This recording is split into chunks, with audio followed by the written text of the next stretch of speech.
Hi guys, good morning. For today's video, samahan niyo ako bumili ng prutas sa tabi ng kalsada dito sa Saudi Arabia.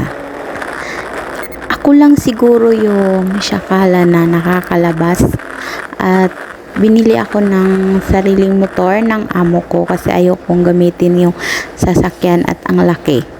Ang hirap niyang i-park at ang hirap niyang i-drive, napakatigas. Kaya ayun, binili nila akong motor para pag may kailangan sa market ay maibibili ko kaagad. At mabilis lang siyang i-drive, easy to go, easy to park, easy lahat. Kaya yan, samahan niyo akong bumili at makipagtawaran sa mga Arabo.